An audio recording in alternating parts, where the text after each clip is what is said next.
It's been roughly 5 years since the company facility fell into ruin. It felt like a previous life now, but I was originally assigned to this planet, MLS 24, as a member of the security team. Nobody really knows what happened exactly. What we do know is an infection, a parasite, was released into the facility, infecting the inhabitants and transforming them. We called them the Symes, and they drove us from our homes with minimal to no supplies. Those that survived made their way to a power station some miles off the facility. The designation for this planet indicates it can partially support life. There may be a proper mix of breathable air that exists here, but the dust storms that constantly swirl around this area of the planet are the real danger. They are composed of a highly dangerous particulate, which contains a metal that the human body can't break down and will bind to lung tissue. Survivors that escaped the Symes tragically fell victim to the storms shortly after leaving the protective barriers of the main facility. Several of us were able to secure masks and filters that were regularly stored near the exit, only there wasn't enough. There was never enough. The company knew it too, that in the event of a disaster, there would not be enough supplies to truly evacuate all human assets from the planet's surface. I suspect the cost of providing life-saving protective equipment was too high for the bureaucrats, but we'll never know. The company ceased all communications with us after the facility fell. The Survivors' Enclave only remains active due to scavenging expeditions out of the abandoned facility. Several of us were selected explicitly for this task of bringing back food, water, ammunition, and other supplies. This was my primary contribution after things went bad, probably because of my security background. Maybe they thought I could handle myself under the threat of the Symes. Thankfully, up until this point, those monsters preferred the lower levels of this place. This has worked for us for the last few years until now. Now that the available supplies of the upper floors of the facility are starting to run dry, picked clean by numerous expeditions that have combed every inch of the place, grabbed everything we could get our hands on. I often wondered to myself what the point of all of this was. The company was content with leaving us here to rot. We had no way of getting out of this place on our own. Perhaps it's the unrelenting will to survive that pushes us back down into the depths of the facility, to keep going a little bit longer, and maybe, one day, find a way to persevere beyond the limited material that can be extracted from that place. 2 days ago, I was brought into a briefing room to discuss the dire situation of the Enclave. Food stores would last us another 30 days, and no longer given our current rate of consumption. The upper levels were picked clean, which everyone had been gossiping about, but only now confirmed for us officially. Our job on this operation was not for scavenging food and supplies, at least not primarily. We were to open up and determine the viability of the lower floors for continued expeditions. I had been picked specifically for this one. I noticed several other experienced members of the Enclave were brought in as well. We'd been following the lead of one of the previous military officers that had been stationed at the facility. We no longer aligned to any sort of military structure, what with the abundance of low-trained civilians in the Enclave. But these guys tended to naturally fit into leadership roles, especially in high-risk scenarios. In total, 5 of us would be geared up and sent down to explore the lower depths. They were including facility mapping on our control modules that fitted as a band on our arms. A 3D hologram would show us estimated positions and layouts of the lower corridors as we knew them before the collapse. We were warned that, upon entry of the lower levels, all reports indicated that we had a high probability of multiple Syme contacts, that their primary hunting and nesting grounds seemed to be located somewhere in these sections. Ward, the commander briefing us on the operation, directed their attention to me. Security experience gave you access to the lower levels, We'll be relying on you to fill in the gaps in case these maps prove to be unreliable." I considered this before responding. From the outside looking in, this probably seemed plausible. But I don't have some sort of magic memory beyond what these maps show. My recollection of the lower levels was when they were intact, not filled with infectious monsters. I had maybe a slight edge over the others here, but not by much. Our expeditions have always relied upon new data being reported back about what damage had been sustained to the facility, what paths were no longer crossable, and where you simply couldn't go due to slime infestation. It was no use arguing about this, though. I was going and expected to lend this knowledge whether I thought it was valuable or not. "Yes, ma'am," I said simply. "Brooks, I will leave it to you to organize your team. I expect you back here to give your report in 48 hours, the commander continued, turning to the leader of our operation.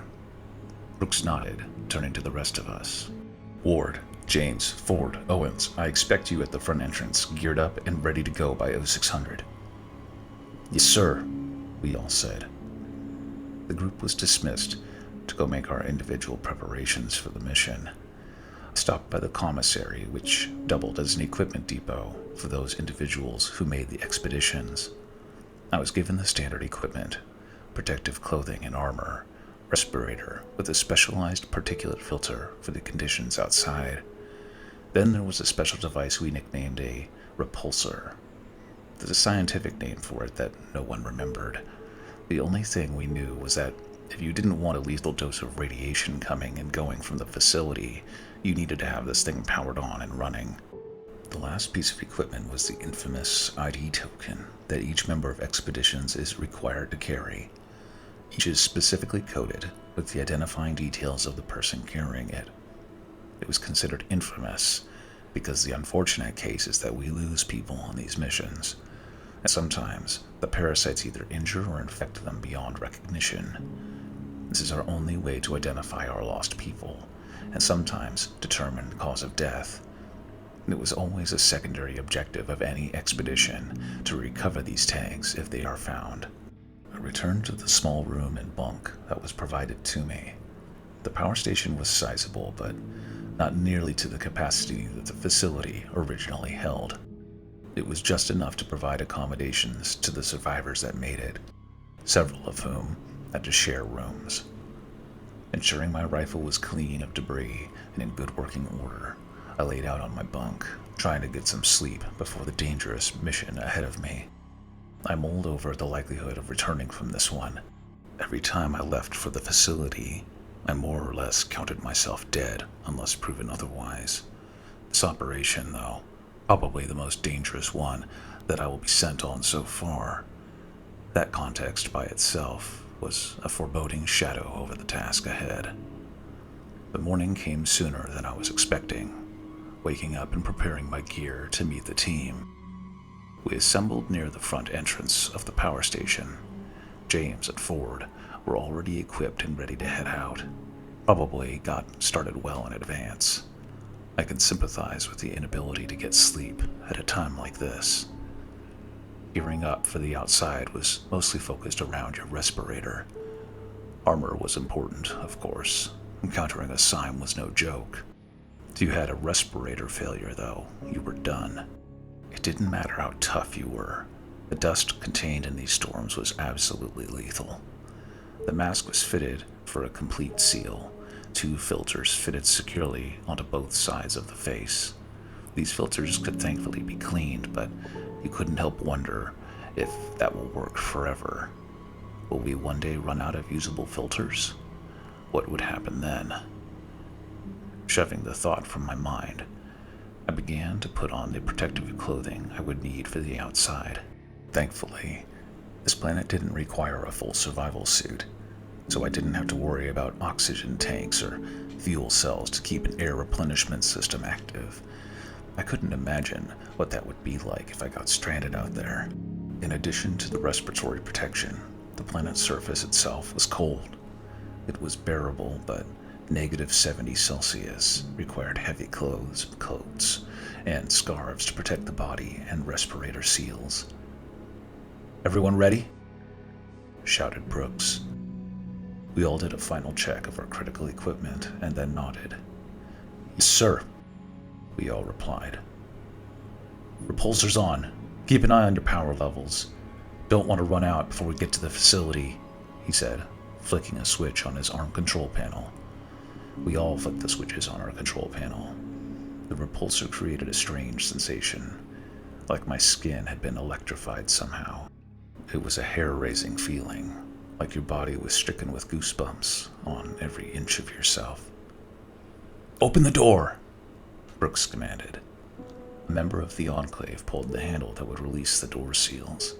We piled out the door and through the magnetic field produced by the outer protection zone at the entrance. These huge magnetic generators created a shield effect against the metallic content of the dust storms. It was incredibly powerful and did the job of keeping this lethal dust out of the Enclave. The dangerous part was the immense power output required to run it. Those generators were what gave off the intense radiation, and so required the repulsor in operation to safely pass through the field. Once clear, we all stopped and powered down the devices from our control panels, taking in breaths as the odd feeling of electricity left our bodies. No one ever really became acclimated to this. You just had to accept it and move on. Brooks stood then, motioning for us to follow. We formed a line and began our slow trek to the abandoned facility. The power station was roughly 5 miles from the main facility. We would have to go on foot through the storms to reach our destination. With fully functioning protective gear, there wasn't really a concern for survival in the immediate sense. What bothered us most was the cold. It seemed to sap you of your energy. Grabbing onto the rifles felt like putting your hand in icy water. Thankfully, the rifles themselves were constructed out of materials and generally made so well that they could operate in just about any weather condition. It wasn't typical to run into a sign out in the storms. They were insane enough to pursue a victim into the storms, but their host bodies were still human. They were just as susceptible to the toxic dust as the uninfected. If we ran into any of them, it would be close to the abandoned facility entrance.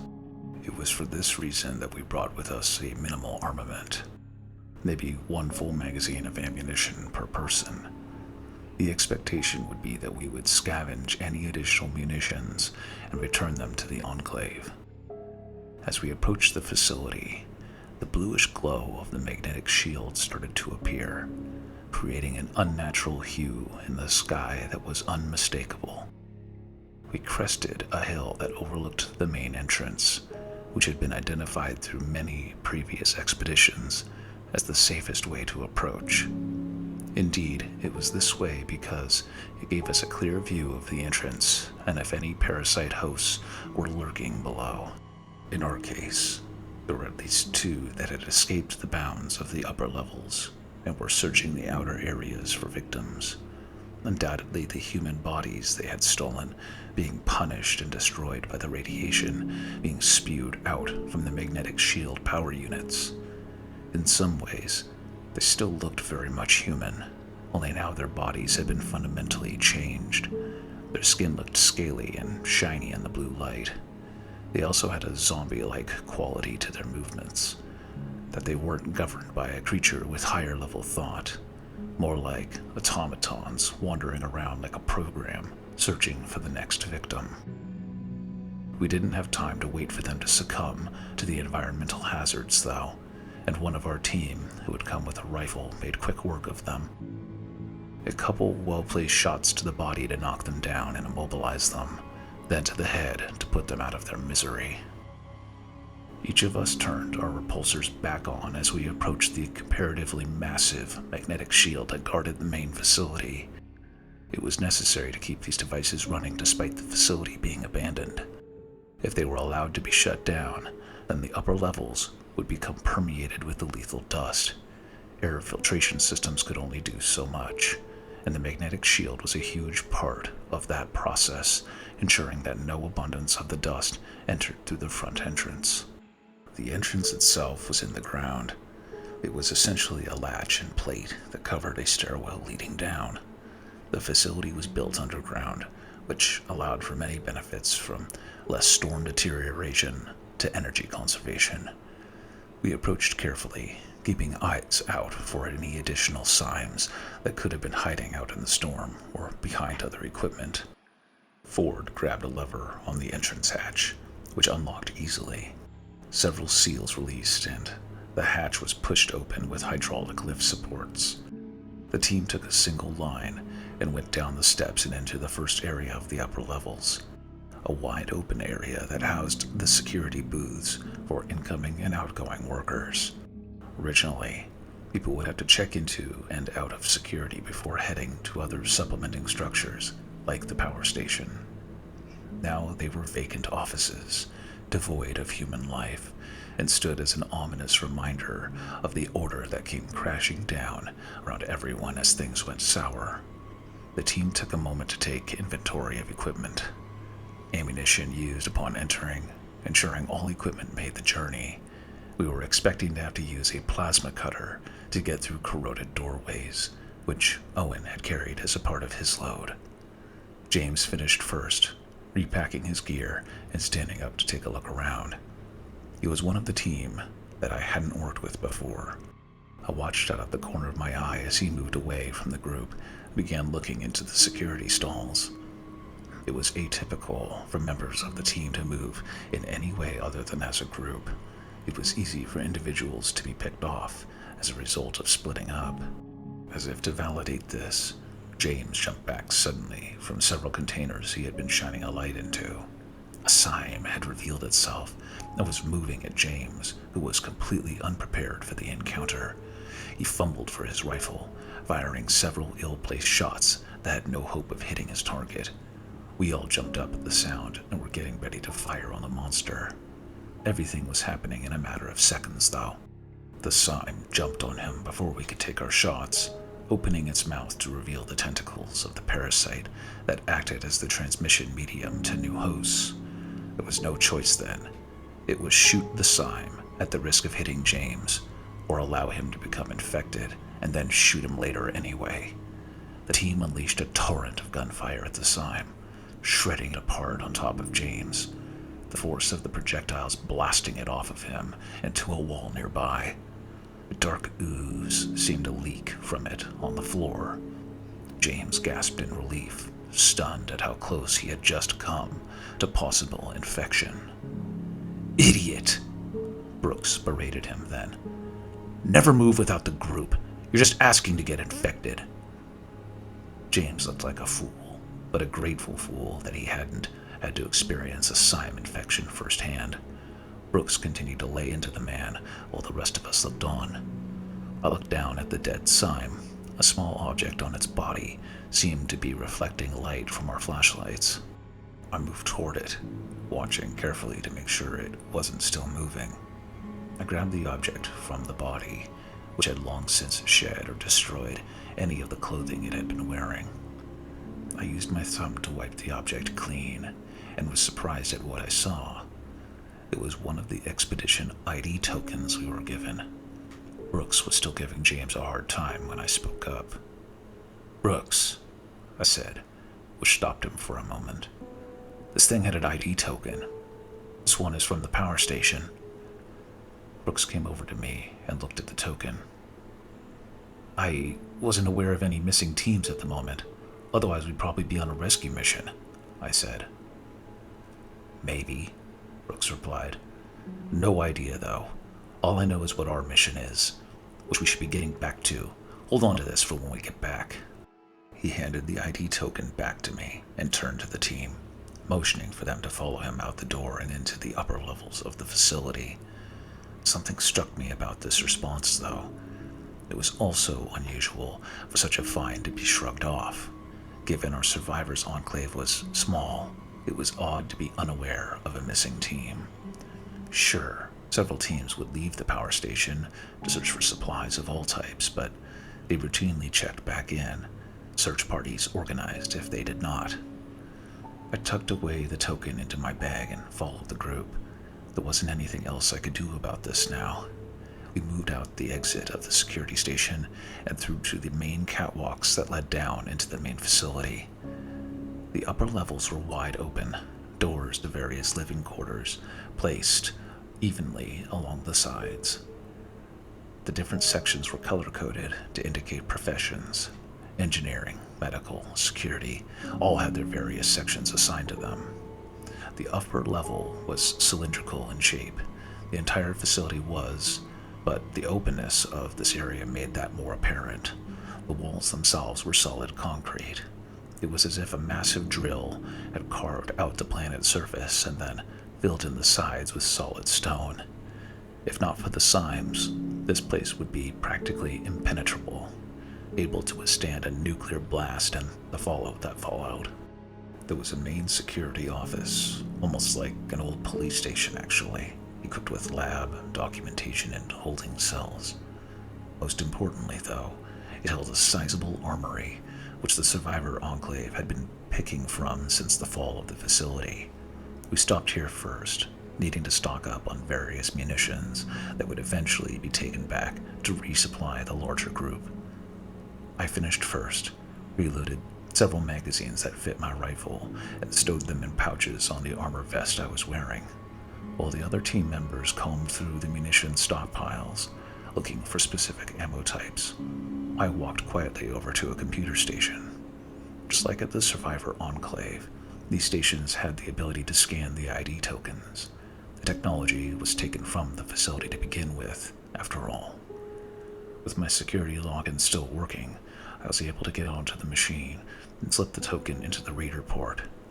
Because these tokens had been reprogrammed from their original purpose, much of the additional data used by the Enclave was unrecognized or unreadable. However, a text output of the basic metadata about the Syme upstairs displayed on the screen. Jason Williams. Description: male, brown hair, brown eyes, 6 feet 1 inches tall. Facility occupation: security. Objective: unlisted, refer to Expedition Command. A cold feeling rolled over my skin as I read the name. I knew this man. He and I had worked together before the facility fell. He and I had escaped together, leading several other survivors to the power station. As far as I knew, he had not been sent on a facility expedition for some time. What the heck was he doing here? "Everybody hurry up! We have to get moving again," shouted Brooks from inside the munitions room.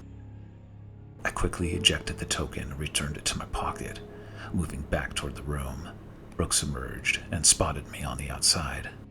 "How many people am I going to have to talk to about splitting up, huh?" he said, looking furious. "I was keeping an eye on the exit, Brooks," I replied, putting on my best poker face. He snorted and turned back to the rest of the men. "We're moving out in 2 minutes. Finish searching for munitions and get out of here," he yelled into the room. The other men on the team came out sufficiently more weighed down by the extra equipment they loaded up on. We made our way out of the security office and back to the catwalks. It was slow going, carefully navigating these pathways that seemed sturdy, but had been left without maintenance for years now. A platform breaking could lead to a lethal fall, and the sound may attract every Syme within earshot. We made our way further down than most expeditions dared to go, closer to the sealed entrances that would lead to the lower levels. During the chaos of the evacuation, there was so much going on it was hard to remember exactly what precautions were taken to stem the tide of the Symes. All I knew is that whatever precautions they took didn't work. I don't know how they found this out, but the briefing noted that the door seals had been engaged, locking down the lower levels. There were control rooms that handled the manual release of these seals that we would need to clear. I was in the back of the group, following Owens. I had worked with Owens a few times now. Good man. I made a noise quietly to get his attention. "What's up?" he whispered back to me. "Hey, that Syme from upstairs. I ran the token through the security computer. It's Williams. I didn't know they'd sent another team down here, did you? I asked. I didn't. What do you make of it? Owens asked. Don't know, but keep an eye out. Something doesn't feel right about this, I finished. He nodded slightly to indicate he'd heard me, keeping his eyes forward to avoid drawing attention to our conversation. As the pathway started to enclose, Brooks, at the front, put up a hand for all of us to stop. He crouched down, making no noise but looking around carefully for any sign of a hostile. He turned to the group, pointed to me, and motioned for me to come forward. I did so, and he pointed to 2 rooms on either side of a large steel door. They had windows that allowed us to see inside. Ward, those are our control rooms, only we've got a problem, he said. As he said this, the unmistakable movement of a sign could be seen in one of the windows, its motion seemingly erratic, performing its programmed hunt for a human to infect. I think there's a few of them, he said, pointing to a couple more moving shadows that weren't immediately apparent. This glass is bulletproof, right? I looked again and realized he was right about this. Any door override security station or other passageway between sections of security would have higher levels of protection. This door leading to experimentation and higher ranking command would certainly qualify. Yeah, I think so, I replied. We're going to need 1 person to sneak in there. Probably not going to want to use a weapon. There's too many of them. I'm thinking the 4 of us on the outside can make a distraction, get their attention on the glass, then someone gets in, releases the door seals, he explained. I had a feeling I knew where this was going. You're going in, he said. You're most familiar with the doors, seals, and security than any of us. You'll know how to work around any problems much faster. I nodded in agreement. I wasn't thrilled about this assignment, but he was right to give it to me. He relayed the plan to the others, and I handed my rifle over to Owens, who slung it on his back for safekeeping. I didn't want to risk banging the long barrel against a wall or any other object while making my way in. I kept a pistol with a single-stack magazine just in case, though. It would never be enough to take them all, but maybe I could buy myself a second in a pinch. I crept to the doorway that would lead into the room. I put my hand on the smooth surface and tried to force it open. It started to give, which was a good sign that I'd be able to get it open with minimal noise. I turned to Brooks and gave a thumbs up. He nodded, and then went about his distraction for the Symes. It wasn't much. He stood up casually and walked in front of the glass. The Symes reacted instantly to the sight of a possible new host, smashing up against the glass, their mouths spewing the tentacles against it, trying in vain to reach him. The security glass held, though. Just like we weren't able to fire our rifles through it, they couldn't penetrate the barrier as well. Taking advantage of this opportunity, I pushed the door open again. The Symes didn't notice this given all the noise they were making. Stepping quietly over to the control on the far side, I glanced to my left. 4 Symes were clawing at the glass, trying to get to Brooks. Some sort of ooze spewing all over the glass. I shuddered to think that a fate worse than death stood only a dozen feet away, but had to shake the thought. The door seal was merely a series of levers that tied to each locking mechanism. Knowing that the sound of these metal devices would draw attention, I resolved to do this as quickly as possible. I pulled one, then another. As I reached for the third, I heard the sound of a Syme to my left take notice. They had turned and let out a scream to alert the others to my presence. They all turned and started bounding toward me as I threw the third lever, releasing the door seals. Not wanting to stick around, I booked it to the door, Symes on my tail. I turned with my pistol as I reached the door and only just got a shot off into the face of one Syme that was right on my tail. Owens and James were on the other side of the door, who quickly shut it as the other 3 Symes reached it. The door shuddered as the force of 3 bodies slammed against it, but it held. I gasped as I hit the ground, shock and relief overwhelming my senses. Owens and James looked beside themselves as well. None of us were accustomed to such close quarters as we'd experienced so far. close quarters wasn't really a thing with the Symes. At least, not where you walked away still human. I think it dawned on the group that this didn't set a positive tone for our mission so far. Brooks came forward, offering me a hand, while the Symes continued to bash against the security glass. "Nice work, Ward," he said. I took the hand, standing and taking my rifle back from Owens. We made our way through the door to another circular room, a wide-open security checkpoint, much like the checkpoint at the facility exit. On the other side was another steel door that would transition into the labs and command areas. If it worked like it had before the fall of the facility, an alarm would sound if some protocols weren't entered into a nearby workstation. The door itself was expected to have some corrosion due to no use and the sterilization protocols that would have saturated it as the evacuation was happening. The steel door we came through closed automatically behind us, latching but not sealing the door like it was before. I looked back and saw that there were controls to engage the locks from the inside. This was so that security teams could quickly initiate a lockdown in the case of containment or other hazardous breaches. Something caught my attention, though, that the controls looked dirty, coated with some kind of liquid. I ran my gloves over it and saw the dark ooze indicative of Symes. Mixed with something I thought looked like blood, a shiver went down my back as I pondered this. Symes couldn't open and close doors, not intentionally anyway. This looks to me like someone in mid-transition, post-infection, had sealed the door to this level intentionally. "Everyone take up a position to secure the room," said Brooks. "Owens, get the plasma cutter and get us through this door to the next section." "Brooks," said Owens, "look at this." He pointed to a box on the ground, something that was unmistakably another plasma cutter that had been left here by someone. Owens also pointed to the door, which had also been worked on prior to our arrival. "Someone beat us here, already took care of this door," Owens went on. I walked over and looked at the equipment myself. I'd had enough. Something wasn't right and we needed answers. "Brooks, what's going on here?" I asked. "What do you mean?" he said.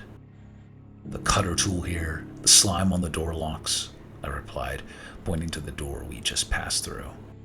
"The ID token from the Syme upstairs," I continued on, holding out the token I had stowed in my pocket. "This was to Jason Williams, another security team member. What was he doing down here? Are we the first group to try to get into the lower levels? You know something, and I want to know what it is." Brooks approached me, a flare of fury in his eyes for questioning him. "I don't know anything about it. What are you trying to say?"